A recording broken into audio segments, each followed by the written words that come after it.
Thank you again for watching another episode of Auto FYI. Today we're going to talk about something that is not really done by a lot of people, at least not the people I've ever seen or worked on their cars or anything like that. And it's such an important thing. It's maybe less so for a new car or less so for the modern car, anything like, in the 2000s and above, but it is something you should still do because it's very important to maintain your car's health and make sure that everything works as long as possible to save your dollars as much as you can. And something like simple like this can go a long way. And that's, of course, as the title suggests, greasing your door jambs. Very simple, easy process. You don't even need both cans, but I have both here to show you, and so you know the difference between using the two. But it's just something as quick and simple as greasing your door, and that's it. And you buy one can, no tools required, nothing. There's a couple things to point out, but this is not something that everyone needs to do in the sense that, like, if you live in a certain climates, place that have a good humidity level, but not overly dry or not overly humid, or you have winter and road salt and things like that, you may not have to do this as frequently. For example, I'm in Canada. We get snow a few months of the year. We have road salt, things like that. And as such, we do have, some of that grime gets in there, weakens the doors. When you have that kind of gritty material on there, it can weaken the gears, and replacing a whole door, not easy to do. And you may say, well, how often do you have to replace a door? Not very often, but I'm sure a lot of people know about having their cars. You open the door, makes a loud noise, or it starts moving, like, there's play in the door. So as you open and close it, maybe it's hitting the bottom of the rocker panel or anything like that. So, these little things go a long way.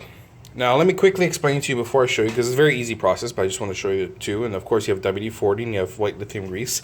There's tons and tons of different greases and options out there. I prefer using one or the other.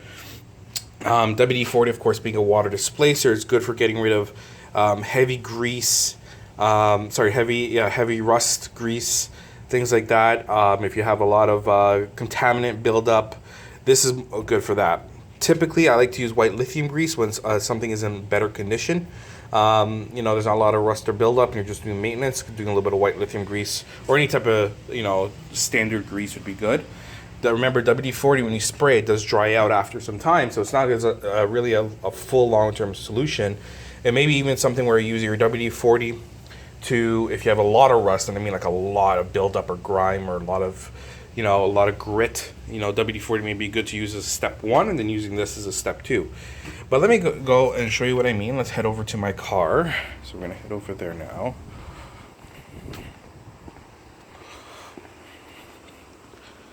Let's open up that door and take a look. So where I am talking about is right here. Now, every car, of course, is different. This is a Grand Prix. And you're going to want to grease in this car, for example, two areas. You're going to be greasing over here, over here. And as you can see, there's some of the white lithium I sprayed previously in previous times. No real rust buildup or anything like that here. Everything is in very good condition. If I was to clean this off, it would look very good. That's, again, from maintenance. The car is 12 years old and still looks excellent. Down here, got a little bit of buildup, but it's still nothing too much. Probably something I don't need the WD-40 for, but you could see where it's starting to get to that point. If you have any debris or anything like that, leaves or anything, you want to get those out of the way. Of course, you don't want that to be sitting in there. So that's really the spots you're greasing. And you just spray a little bit of grease on it, and away you go. So for example, I'll get my white lithium. I'm going to spray that on here. Let's just switch hands. Sorry, there you go. Shake up the can. And just, let's get a good angle for you there. A little squirt.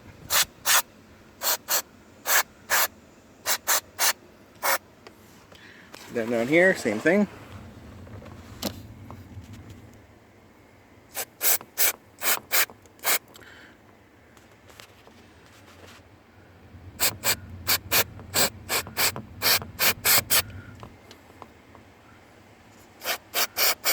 Now, every car is different. Some cars I've done has this gear goes into the door panel, so you want to try and spritz a little inside there as well if you can. But you just spray it on, and once you do spray it on, just move the door a couple times.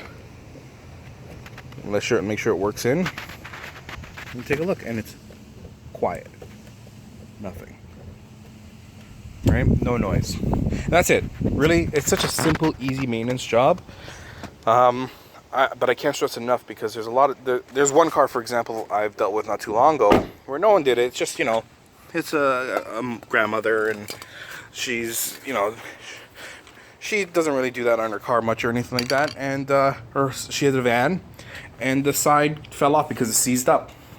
Kind of one of the reasons I decided to film this video, because it is something that's important, and the door, the actual side door, the sliding door, actually completely fell off. So, you know, it's not something that happens often, but you don't want to be stuck in a position where you're going to say, oh crap, this doesn't happen to everyone, but it happened to me. A simple, easy thing, a little bit of grease, a couple sprays on all 4 doors, and your trunk as well. If your trunk does have any exposure, not most trunks shouldn't, but if it does, then you know what, get a little spray in there as well. And that's it, simple, easy, quick job to do. The can cost you what, less than $10, and it lasts you for a long time. And if you want to know about frequency, I do it twice a year. I do, especially in my climate, I do it once in the spring, once in the fall. And that's it, guys.